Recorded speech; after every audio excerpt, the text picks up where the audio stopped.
Duela ia 2 urte atzilotu zituzten Galder Barbado Amurrioarra eta Aitor Zelaia Gasteiztarra. 6 hilabete eman zituzten preso eta baldintzapean aske geratu ziren gero. Orain, 8 urteko espetxe zigorra eta 7 urteko baldintzapeko askatasuna eskatu dizkie fiskalak. Guri leporatzen digutena da arma eta lehergailuen gordailua izatea. Hore,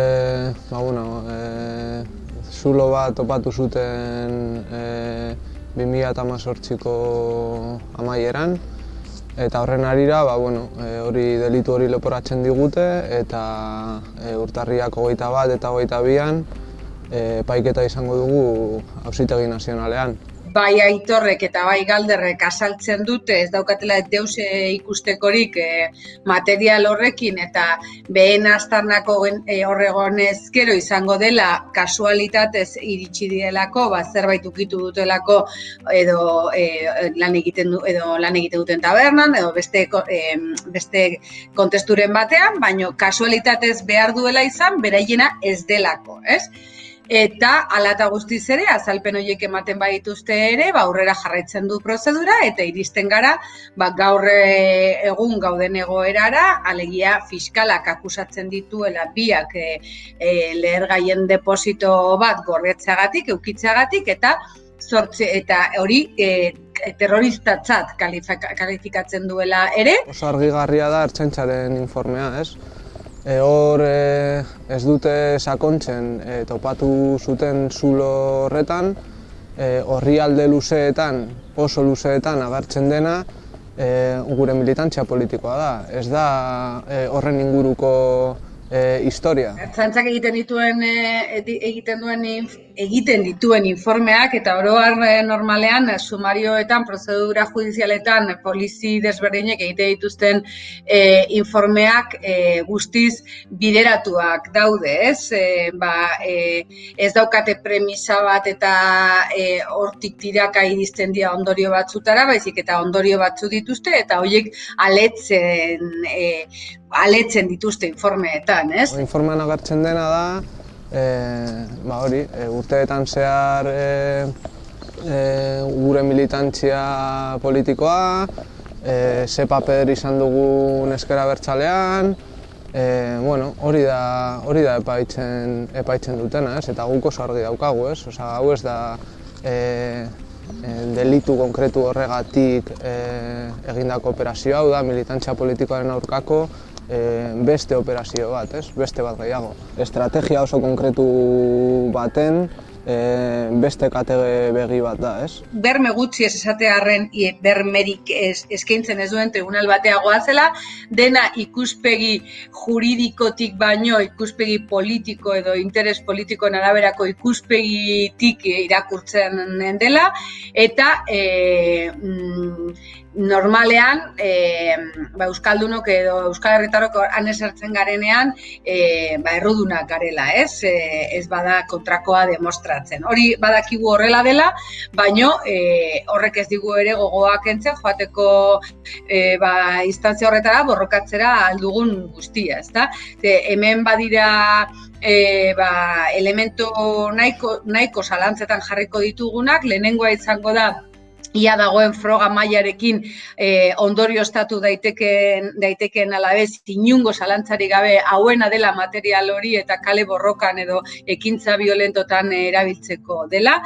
Gero oso garrantzitsua iruditzen zaigu ere, poliziaren informetan ere jasotzen dela abandonatutako zerbait dela, ez? Eta tratatzen ari da izango balitz bezala gauza arriskutsu bat, depositu arriskutsu bat erabiltzeko edozein momentutan eta horregatik egiten dute horren eskaera, zigor eskaera altua eta hori ez da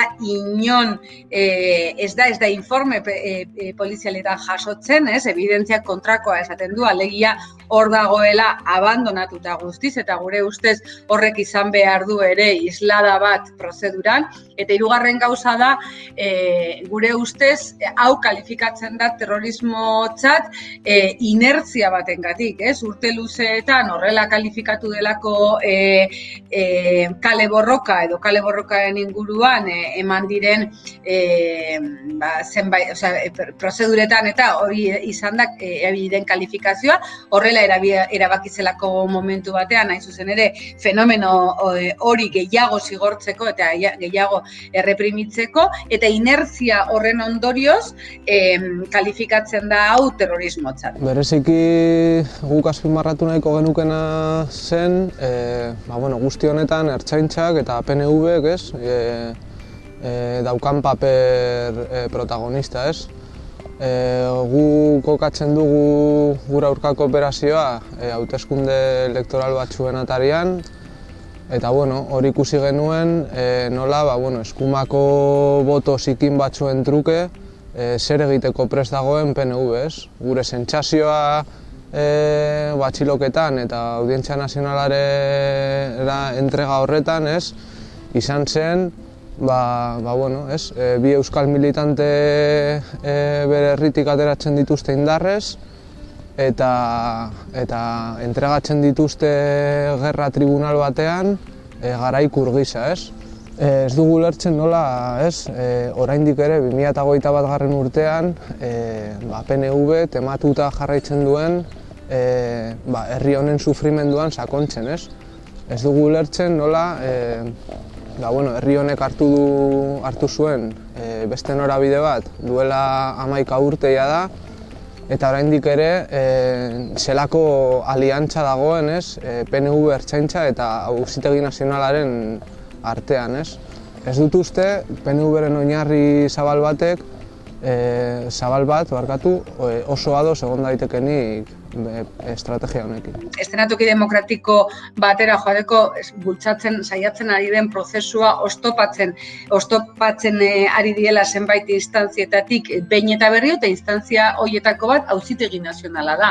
Orduan nik ulertzen dut prozedura hauek, izan ditugun beste batzuk, Altsasu kasu edo hau bera edo beste batzuk edo bateragunearekin egin dutena edo, bai, horiek badirela nolabait erderaz esaten den moduan palos en la rueda, hori da Auzitegi Nazionala saiatzen ari dena, oztopatzen normalizazio prozesu bat, oztopatzen nolabait beste eszenatokira pasatzeko euskal gizarteak duen nahia, duen grina eta egiten duen saiakera, ez? Gasteizen eta Amurrion sortu dute herri plataforma bat, ankerkeriari stop izenarekin. Eta hori, uste dugu garrantzitsua dela horrelako kasuak salatzea, ez? Eta azpimarratzea honekin bukatu behar dela ia. Ez bakarrik gure kasua, gure ustez horrelako kasu pila bat daude, eta kasu guzti horien aurrean daukagun arma bakarra elkartasuna da, eta gure arteko babesa. Egia da, egun arraroak izaten ari direla, ez? Jende asko etortzen da galdezka, ez du sinesten, berriro honekin, jendeari ere, bueltatzen zaizkio beste oroitzapen batzuk, ez? Eta guri bai, azkenean beldur hori badaukazu gorputzean.